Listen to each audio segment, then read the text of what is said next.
Hi friends, ఈరోజు నిమ్మకాయ పులిహోర చేయబోతున్నాను. దీనికోసం అన్నం ముందుగానే ఉడికించి పెట్టుకున్నాను. తిరగమాత గింజలు, పల్లీలు, పచ్చిమిరపకాయలు మరియు కరివేపాకు ఇవి కావలసినవి. ఇవి ముందుగానే సిద్ధం చేసి పెట్టుకున్నాను. బాండీలో తిరగమాతకు కావలసినంత నూనె వేసుకుంటున్నాను. నూనె కొంచెం కాగిన తర్వాత తిరగమాత గింజలు వేసుకోవాలి. శనగపప్పు వేస్తున్నాను ముందు, మినప్పప్పు, ఆవాలు, జీలకర్ర ఇవన్నీ వేయించుకోవాలి బాగా.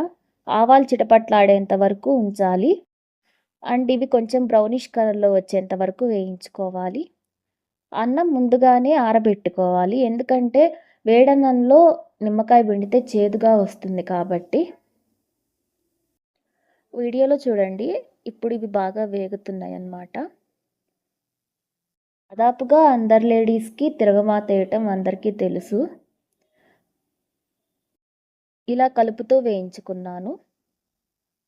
ఇప్పుడు దాంట్లోనే పక్కన పెట్టుకున్న పల్లీలు కూడా వేసి వేయిస్తున్నాను.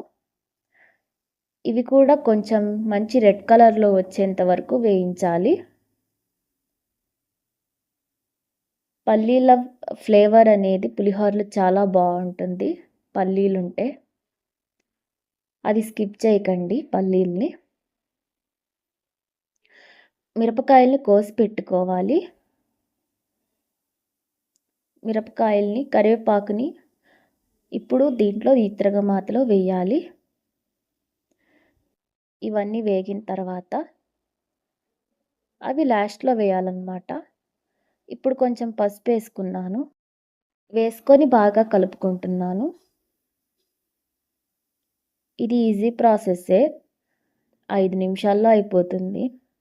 ఇంగువ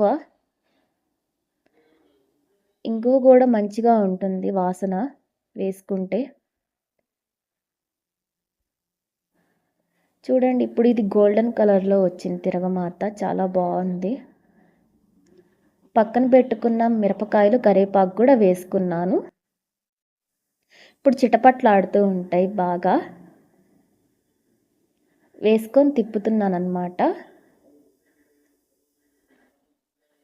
ఇవి కొంచెం సేపు 2 మినిట్స్ అలా వేయించేసి తీసుకోవటమే. అలా బాగా కలిపేసి వేయిస్తున్నాను.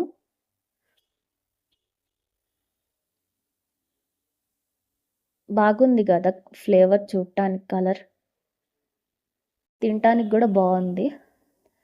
ఇది ఇప్పుడు అన్నంలోకి ట్రాన్స్ఫర్ చేస్తున్నాను ఈ తిరగమాతని. బాగా కలుపుతున్నాను అన్నంలో వేసుకొని. పైకి కిందకి గడ్డలు ఏమన్నా ఉన్నా కూడా చేత్తో నలపండి. నలుపుతూ బాగా కలపండి. అన్నం ఆల్రెడీ చల్లారిపోయింది, ఇందాక ఉడికించాను ఎప్పుడో. బాగా కలిపిన తర్వాత ఇలా ఉంది. చాలా బాగుంది చూడటానికి పులిహోర. చూస్తుంటేనే నోట్లో నోరూరుతుంది. ఇప్పుడు దీంట్లోకి నిమ్మకాయలు పిండాలి. నాకైతే 2½ నిమ్మకాయలు సరిపోయినాయి. ఇలా కోసి పెట్టుకున్న నిమ్మకాయల్ని దీంట్లో పిండాను. ఉప్పు కొంచెం వేసుకున్నాను. నిమ్మకాయల్ని తీసుకొని ఒక 2½ సరిపోయినాయి. పులుపు బాగా తినేవాళ్ళు ఇంకా ఎక్కువ పిండుకోవచ్చు.